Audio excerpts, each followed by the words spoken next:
Pai, te agradeço, Pai, por essa tarde.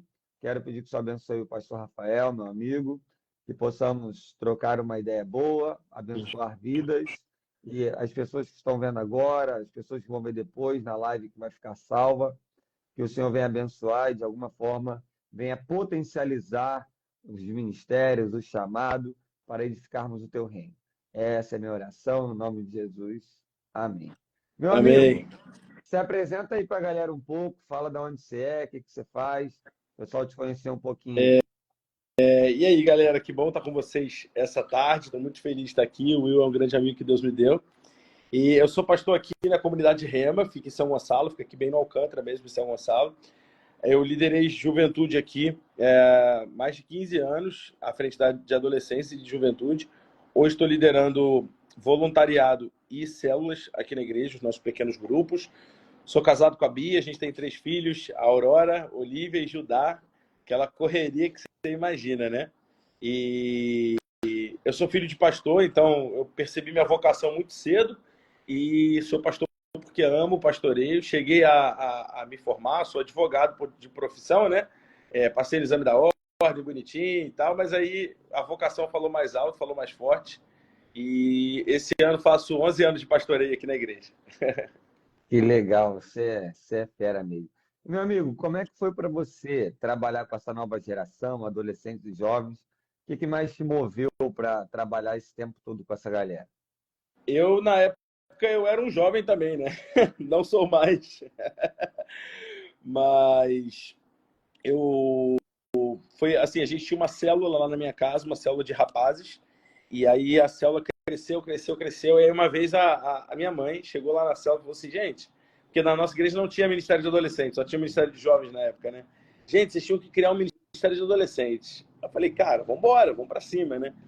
E a gente colocou o nome de Revolução na época, e aí a gente Legal. fez, isso tem mais de 20 anos atrás, a gente fazia o culto no domingo à tarde, coisa de maluco, né? Então, domingo à tarde a galera vinha, fazia o nosso culto e depois ficava para o culto da igreja, né? O culto público da igreja. Conforme foi passando o tempo, aqueles adolescentes foram crescendo e na nossa época, infelizmente, o Ministério de Jovens teve uma queda, assim, parou de funcionar e tudo mais. Então, como os adolescentes cresceram, a gente meio que ocupou esse lugar. E a gente passou a ser um Ministério de Jovens meio que no automático, né? A gente era Ministério de Aham. Adolescentes, passou a ser o Ministério de Jovens da igreja.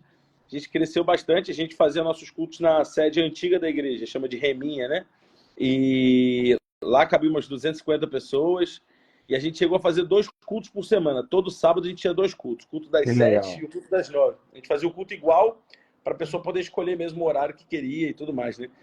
Então foi um tempo assim, muito despertar da vocação pastoral, assim, de discipulado, que foi uma das chaves do nosso ministério, foi o discipulado, né? Uma coisa interessante, então, que o Ministério da Nova Geração, com a ideia da sua mãe, acabou abençoando a igreja de modo geral, né? Formou uma geração de adolescentes e que eles viraram jovens. E hoje eu já vi algumas pessoas aí na live falando que é dessa época, É, Revô. Enquanto você estava falando aí dos dois cultos, o amigo acabou de falar aí, ó. Então, de alguma forma, o despertar da sua vida e também dos adolescentes e jovens da época acabaram abençoando a igreja também, né? Meu é amigo, verdade. como é que você descobriu o seu chamado, assim? Compartilha com a gente, porque você é uma referência, é um homem de Deus, e tem muitas pessoas que têm essa crise, né? Meu Deus, como é que eu descubro o meu chamado e tal? Uhum. Talvez você compartilhando pode abençoar alguém. Então, uma coisa que eu sempre falo muito com a galera é que a gente tem que tomar um cuidado com a questão do chamado, como se ele fosse um só. E as pessoas, quando pensam que só tem um chamado, isso coloca uma pressão na pessoa, é igual faculdade, né? Tem que escolher a única faculdade da sua vida, porque vai ser a única profissão da sua vida. E a gente sabe que isso não é verdade para a faculdade. Muita gente fez uma faculdade, hoje fez outra, depois foi para outra área, outro ramo. Isso não é verdade na faculdade e também não é verdade na questão do chamado. São vários chamados de Deus para a nossa vida. E a gente tem que ir obedecendo um a um. A gente não pode se preocupar com o chamado lá da frente. A gente tem que obedecer o chamado de agora. Então, minha primeira função na igreja foi retroprojetista. Não sei se a Eita, galera que está online aí sabe o que é retroprojetor. Não é nem projetor multimídia, é retroprojetor. Para transparência. tinha que E virar a folhinha lá, mano. eu era o melhor retroprojetista da cidade. Aí depois eu me tornei baterista. Eu fui, né, entrando nos ministérios, fazendo as coisas. Aí eu brinco que para cada função dessa, eu achava que era o chamado de Deus para minha vida. Então, assim, quando eu virei líder de adolescente, eu falei, nossa, eu tenho certeza que o chamado de Deus para minha vida é ser líder de adolescente. Me tornei líder de jovens, tenho certeza. Me tornei pastor, tenho certeza que pastorei. Me tornei, sei lá, advogado, certeza. Me tornei marido, tenho certeza que meu chamado... Me tornei pai de 1, pai de 2, pai de 3. Eita. Então, aos poucos, eu fui percebendo que são vários chamados. E que talvez aquele chamado lá de ser retroprojetista, se eu não tivesse dito sim para ele, eu não teria chegado aqui ou ir para onde eu estou indo. Então, assim, minha dica para a galera é: procura o que Deus está colocando na sua mão agora. Tem um texto na palavra que diz: aquilo que te vier às mãos para fazer, faz conforme a sua força. Quer dizer, não é nem fazer a mais, nem fazer a menos. Fazer conforme a sua força. Então, Deus te deu uma faculdade? Vai para cima da faculdade. Deus te deu um namoro? Faz o seu namoro ser exemplar. Deus te deu um ministério? Eu sou do Ministério da Recepção do Culto Jovem. Ótimo. Seja o melhor que você pode nessa área. Eu sinto que eu tenho chamado pastoral. Vai fazer um seminário. Então, fazer o melhor com o que Deus já está te colocando na sua mão, ao invés de ficar muito assim, o que Deus tem para mim? Será que eu estou falhando? Porque no final das contas não dá para frustrar Deus. Então, se a gente, mesmo que a gente tropece, mesmo que a gente falhe, a gente não está frustrando os planos de Deus, nem está estragando os planos de Deus, desde que a gente tenha um coração puro, sempre perguntar: Senhor, é isso que o Senhor quer de mim? É esse meu caminho? É esse meu lugar? E assim vai. Amém, isso é uma aula, hein? E uma vez eu fui numa conferência que eu aprendi algo que marcou a minha vida. A função muda, a missão não. É Então, verdade. conforme vai passando o tempo, a nossa função vai mudando. Não é que você começou lá atrás, no retroprojetor, não é que seja menor ou maior, mas era o início, e Deus estava te preparando. Então, a Bíblia também fala para a gente ser fiel no pouco, né? E Deus nos colocará sobre o muito. Tem muitas pessoas que desprezam os dias das coisas pequenas. E se a gente não é fiel no pouco, o que vai acontecer? A gente não É vai conseguir ser verdade. fiel com nada. Isso é muito legal. Meu amigo, você é um pregador para a nova geração, para a igreja de modo geral também, mas a sua comunicação ela é muito assertiva para essa nova geração. Eu queria pedir para você dar dicas como pregar para essa nova geração e o que você faz assim para alcançar essa nova geração na sua pregação. Legal, legal. Assim, existem muitos estilos diferentes de pregação, então eu acho que não tem muito, né, um jeito certo, um jeito errado. Existem coisas erradas, existem coisas certas, mas estilo tem muitas diferenças, assim. Mas um estilo que eu gosto muito, eu sou muito apaixonado, é o estilo das histórias da Bíblia. Existe uma razão para a Bíblia não ser só um livro de regras e leis. Uhum. Por que Deus quis contar essas histórias? Porque a Bíblia podia ser só Romanos e Levítico. Levítico representando as regras do Antigo Testamento e Romanos representando o Novo Testamento. E aí você coloca um evangelho ali no meio, bota o evangelho de João, pronto. Levítico, João e Romanos. Você resumiu a história toda, resolveu. Só que a Bíblia faz questão de contar um monte de histórias. E às vezes eu fico ouvindo umas pregações que são muito técnicas e que adicionam muito conhecimento, mas desprezam histórias que ensinariam aquela mesma verdade de maneira mais lúdica, de maneira mais prática, né? Então, vamos pregar, por exemplo, eu tenho uma mensagem que é sobre ofensa, como você vencer aquele sentimento de se sentir ofendido. Aí eu uso o caso da mulher Ciro-Fenícia. A mulher Ciro-Fenícia, Jesus chegou para ela e falou: não convém tirar pão dos filhos e dar para os cachorros.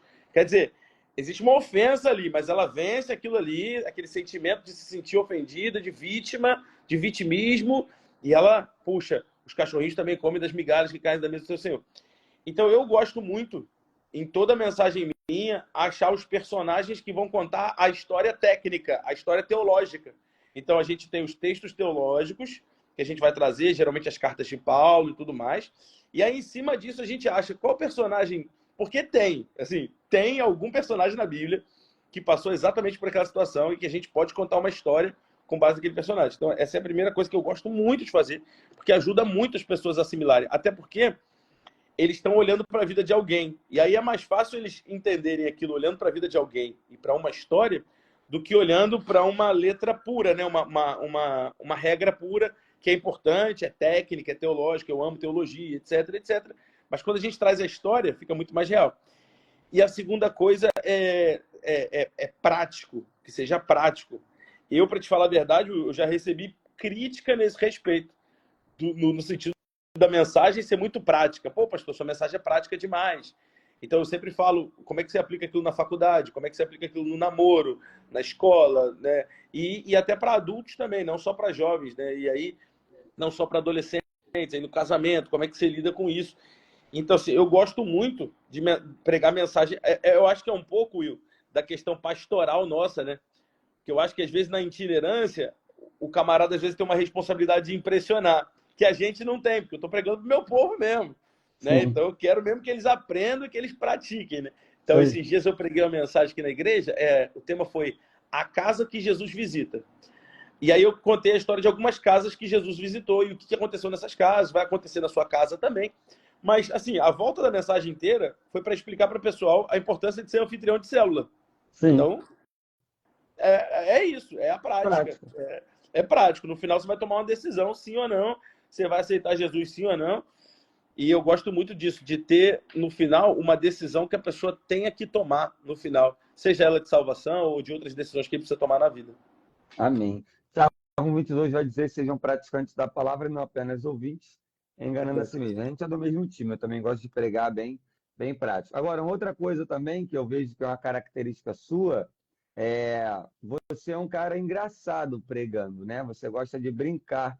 E eu acho isso muito legal, que eu também sou assim.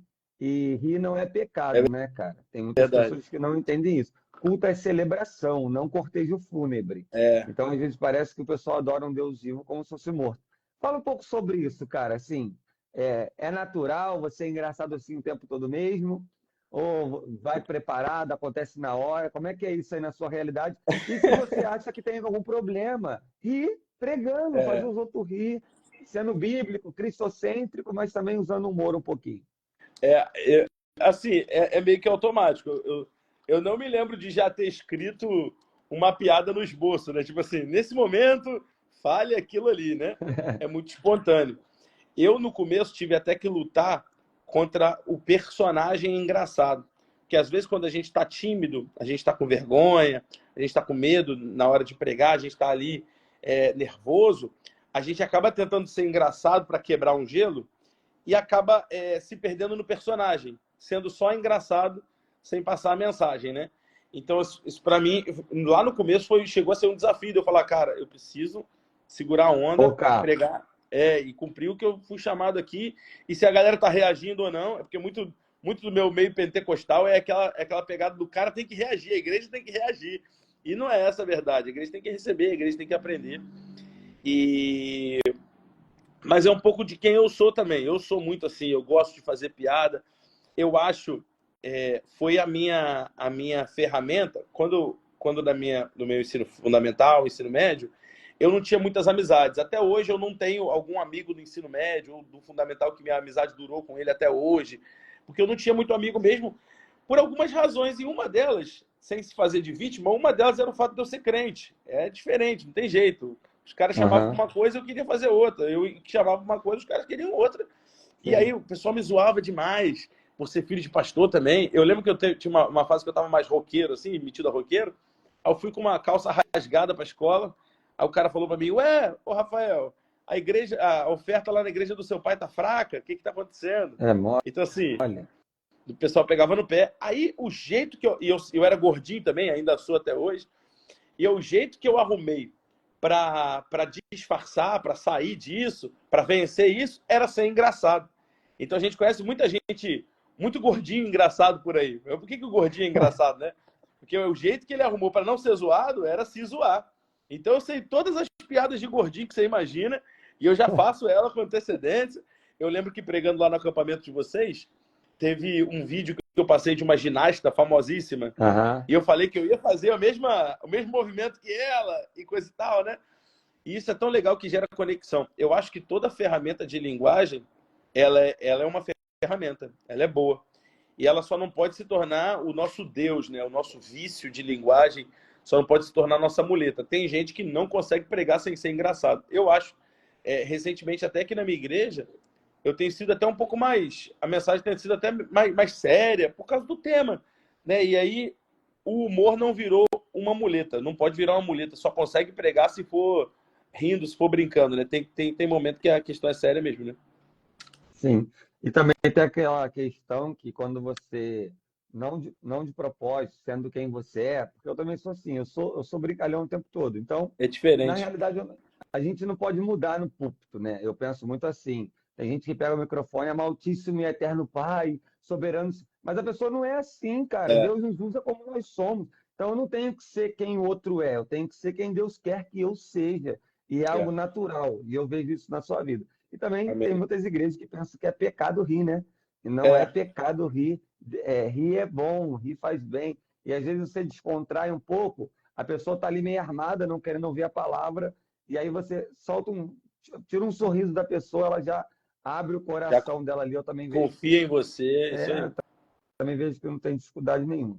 Meu amigo, quais são as maiores dificuldades que você vê hoje na liderança para liderar a nova geração? Ó, pesada essa, hein? Ô, mano, eu acho que na nossa essa nova geração, o contraste tá muito maior, né?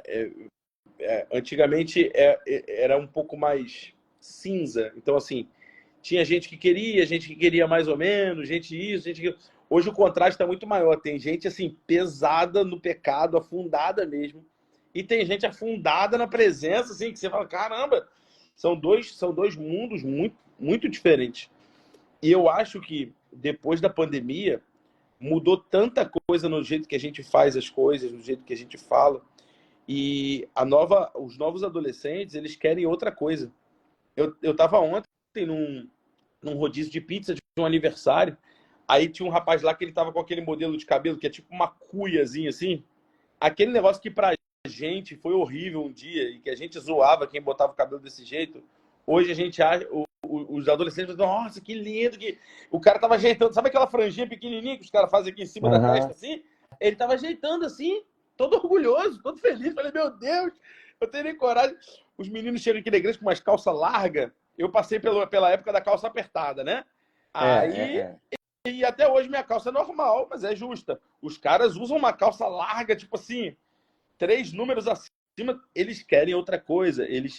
Mas eu vou te dizer também o tempo, a parte boa.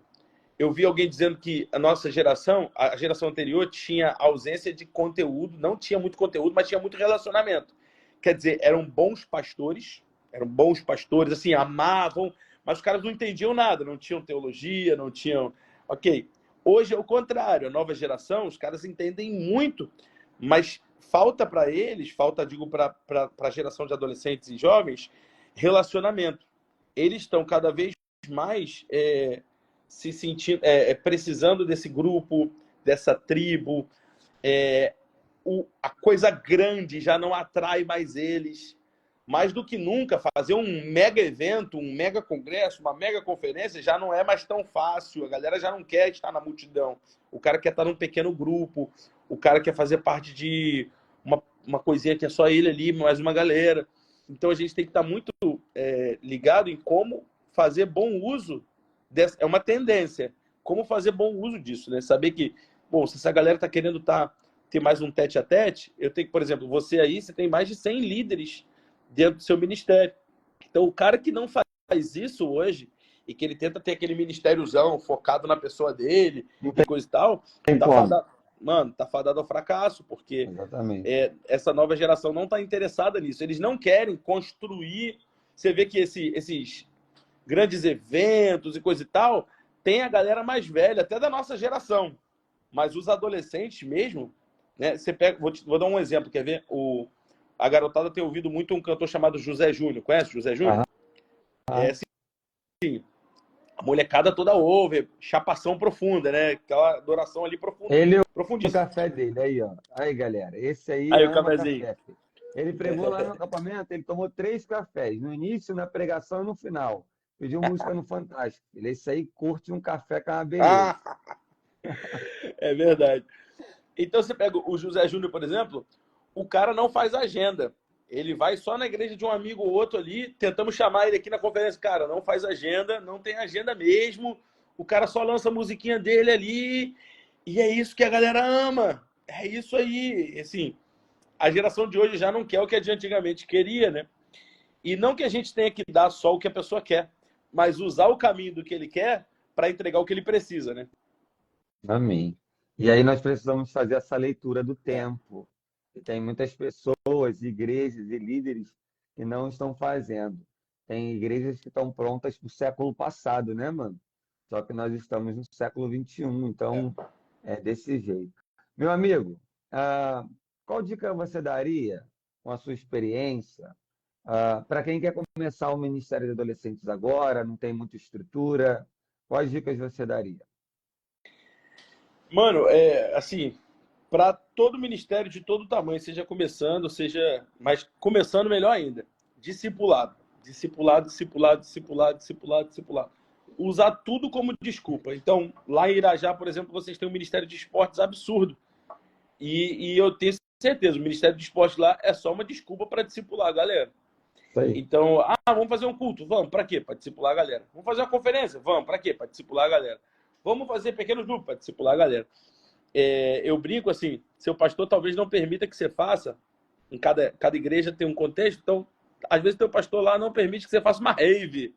Pastor, eu pensei em fazer uma rave com DJ a madrugada inteira. Beleza, não, você não pode fazer uma rave. Mas nenhum pastor vai dizer que você não pode discipular, que você não pode sentar com a Exatamente. pessoa e conversar. Então, às vezes, a pessoa fala, mas lá na minha igreja não deixam fazer nada. Nada que atraia o jovem. É verdade que tem muita ferramenta boa, que aperfeiçoa, que ajuda, que melhora. Mas se por trás dessas ferramentas todas não tiver discipulado de verdade, você não conhece as pessoas, você não forma novos líderes. Então, assim, só para dar de novo um exemplo, Irajá, a igreja de vocês não é nenhuma igreja novinha, moderninha, não é nenhuma church. Não é nenhuma church da parede preta. Mas tem 4 cultos de domingo, tem adolescente entupindo, saindo pela janela, e aí não é uma igreja que tem, sei lá, um equipamento de iluminação que a igreja tal tem, ou 100 metros quadrados de painel de LED que a outra igreja tem. Aí alguém fala, puxa, lá e é uma batista, alguém vai dizer, minha igreja é muito tradicional. Meu irmão, se você fizer o trabalho de discipulado, o trabalho de pastoreio de verdade, não tem desculpa. Até porque o chamado de Jesus para a gente foi esse, né? É ir te fazer discípulos. Então, Amém. você tem lá 5 camaradas, senta com os 5 toda semana. Ao invés, porque o cara, o líder de jovens, quando ele é empossado na liderança de juventude ou de adolescente, a primeira coisa que ele quer fazer é um mega culto, né? Vai É, na casa dos caras, faz um culto no lar, leva um violão, poxa, discipula eles, tira a dúvida que eles têm, estuda apologética. Para mim, hoje, o líder de jovens e adolescentes que não estuda apologética, não sabe os conceitos de defesa da fé, tá vendido. Porque quando a é galera dele verdade. começar a ficar sem entendida, começar a fazer faculdade, começar isso e aquilo, ele não vai ter resposta para nada. Então, começar a responder as perguntas que essa pessoa tem, você vai ganhando o coração da galera. Aí o dia que você falar, vamos fazer um culto, a galera vai colar com você e vai fazer junto com você, não vai ficar te olhando fazer, né? Essa questão do discipulado é muito importante. Falando lá da igreja, o nosso pastor fala que a nossa igreja ela não é tradicional nem renovada, ela é avivada. É, Então, Deus tem feito coisas muito bacanas mesmo. E esse ano, Rafa, o nosso tema do ministério, cada ano a gente tem um tema, né? Esse ano é avivamento e discipulado. Esse ano Deus colocou no nosso coração botar os dois. legal. Então, nós estamos entendendo que Deus vai fazer o avivamento no tempo dele, na hora dele, porque avivamento é dar vida ao que está morto. Mas É, muitas vezes nós ganhamos a pessoa, e depois a gente não cuida. Então nós somos grandes, somos leões para ganhar e gatinho para cuidar. E quando você olha assim, eu não sou bom na cozinha, né? Cada um tem o seu dom e cozinhar não é o meu dom. Mas, por exemplo, você pesca o peixe, eu acho que pescar é o mais fácil, meu é, irmão. Porque depois limpar, tirar a espinha, dá trabalho pra caramba. E é isso que nós temos que fazer, o discipulado. O discipulado dá muito mais trabalho do que ganhar uma pessoa. O Espírito vai ministrar, vai tocar, vai verdade. convencer. Eu acho que, se eu não me engano, o Billy Graham que fala isso, se eu não me engano, que a conversão é o ato de um momento e o discipulado é um processo de uma vida toda. Uau. Então, o discipulado é para sempre, mano. E o que você falou é muito poderoso, porque se você, talvez alguém que está na live ou vai ver depois, está pensando, não, pô, pastor Rafael, é uma benção, roda aí pregando no Rio, Brasil, um cara benção, um cara top. Glória a Deus, é mesmo. Mas talvez o pessoal estava esperando assim, não, tem que fazer um congresso tal, tem que fazer uma estratégia tal, um evangelismo, um ministério disso, daquilo, que não é problema. Isso é ótimo, é bom ter É. estratégia. Mas tudo isso é um imã, um atrativo, um disfarce para o discipulado que você falou. Então, assim, se alguém quer começar um ministério ou já está no ministério, o discipulado é muito importante. É melhor você treinar 10 pessoas do que fazer o trabalho de 10 pessoas. Então, assim, tirou onda, você é fera mesmo. É Desde que eu te verdade. conheci no debate da 93, a minha vida nunca mais foi a mesma. Ah! E Ó, e já falando tivemos a nisso, a gente vai oportunidade. estar junto no congresso lá esse ano, hein? Vai ser uma honra para nós ter você com a gente, no nome de Jesus. Era algo que a gente estava orando. Glória Vai a ser muito Deus. bacana. Meu amigo, vamos lá. Qual o legado que você gostaria de passar para essa geração? Boa, hein, mano? Boa. É, eu diria, apesar de, vai soar bonito, mas é sincero, não é pra ficar bonito, não. Eu quero muito que seja um legado de dependência do Espírito Santo. Tipo assim, Amém. a gente reconheça crescimento, a gente reconheça as coisas e coisa e tal, mas que a gente não tenha explicação, né? Uma coisa é a gente Amém. falar dicas são importantes, a gente está dando o que deu certo, o que dá errado, como a gente faz para investir, é isso aí. Mas não, se cresceu, se ficou gigante ou não ficou gigante, a gente não tem que ter explicação para isso, para falar assim, 5 maneiras de fazer sua igreja crescer. Não é dependência do Espírito Santo mesmo, né? Amém. E a conclusão que eu tenho chegado, pelo incrível que pareça,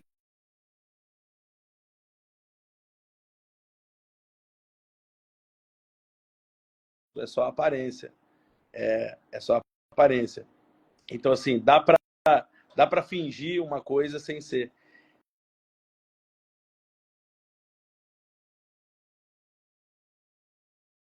De um hospital e o corpo estava sem cabeça, mas estava vivo porque estava ligado nos aparelhos, né? E aí Deus falou com ela que às vezes a igreja é assim, se desconecta do cabeça que é Jesus, mas continua vivo por Eita. causa dos eventos, por causa da agenda, por causa das coisas. Eita. E assim, meu desejo sincero do coração é que no meio de toda a agenda, no meio de tudo quanto é evento, no meio de tudo quanto é coisa estratégica que a gente faça, que o que fique claro é que a gente é dependente do Espírito Santo. Se o Senhor não edificar a casa, em vão trabalhos que edificam. Se o Senhor não vigiar a cidade, em vão vigia o sentinela.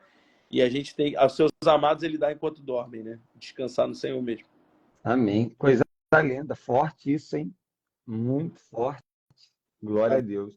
Meu Amém. amigo, para a gente caminhar para o final aqui, deixe uma mensagem que Deus tocar no teu coração, para a liderança e para os adolescentes que estão vendo essa live ou vão ver depois.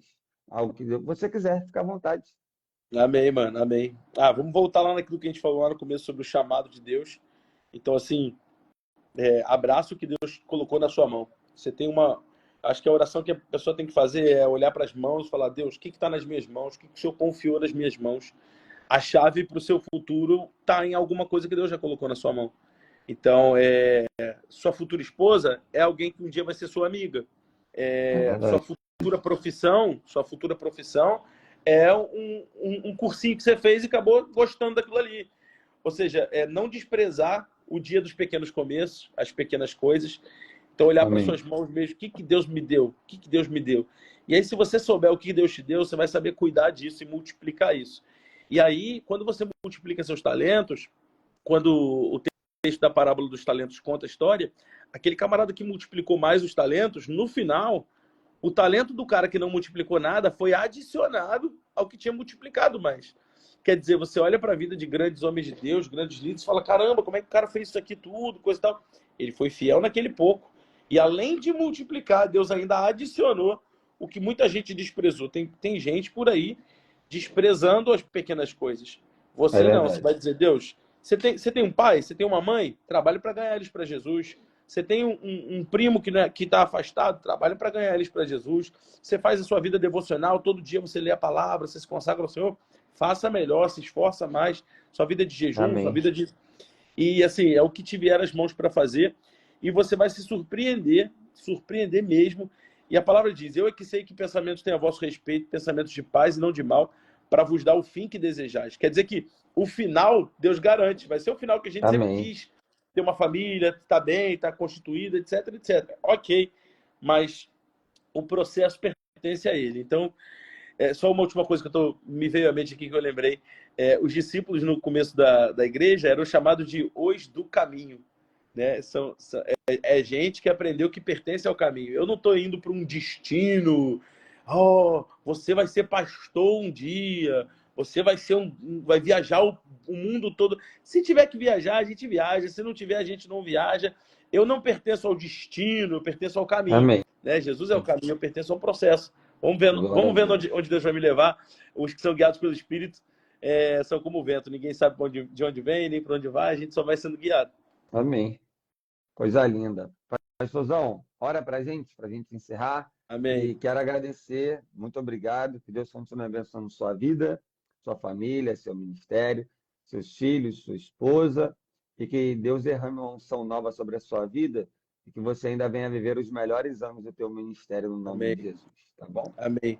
Obrigado, Will, pelo carinho, pelo convite. Obrigado, galera que está assistindo aí, quem vai assistir depois também. Que seja abençoador para a vida de vocês. Deus, muito obrigado, Pai, por essa tarde. Obrigado por esse tempo junto. Que teu nome seja honrado. Pai, em tudo que a gente falou, que haja bons frutos no coração e na vida de cada um que está assistindo a gente. Que a gente saiba colocar em prática. E como a gente falou aqui, acima de tudo, que a gente aprenda a ser dependente do Espírito Santo. Que a gente não coloque nossos planos, nossos sonhos acima nem à frente da vontade do Espírito Santo. Pelo contrário, que a gente seja submisso, Deus, e dependente. Dependente de tal maneira que se a gente fizer tudo e o Espírito Santo não aparecer, não vai ter valido de nada, não vai ter valido a pena se o Senhor não edificar a casa. Muito obrigado, Amém. Pai. Eu abençoo a vida de cada um que está assistindo a gente, hoje ou depois também, que a gente seja incentivado a viver o plano de Deus para a nossa vida. Em nome de Jesus. Amém. Amém. Amém. Valeu, meu amigo. Deus Tamo junto. abençoe, Ó, tá? Will, deixa eu dar um recadinho pra galera, que eu tinha esquecido disso aqui. Semana que vem, quarta-feira, eu lanço uma canção que a gente gravou aqui na igreja. Fazia tempo que eu não gravava, meu ministério musical estava meio parado, né? Mas a gente voltou agora, chama-se Cordeiro Perfeito. A galera que quiser saber mais, me segue aí no Instagram. A gente tem um grupo de divulgação no WhatsApp. Vai ser muito legal ver vocês fazendo parte desse lançamento também quarta-feira que vem. Tamo junto. Legal, parabéns, pastor. Que Deus abençoe, Amém. viu? Tamo junto. Valeu, galera. Beijão, Até mano. terça que vem. Abraço. Valeu.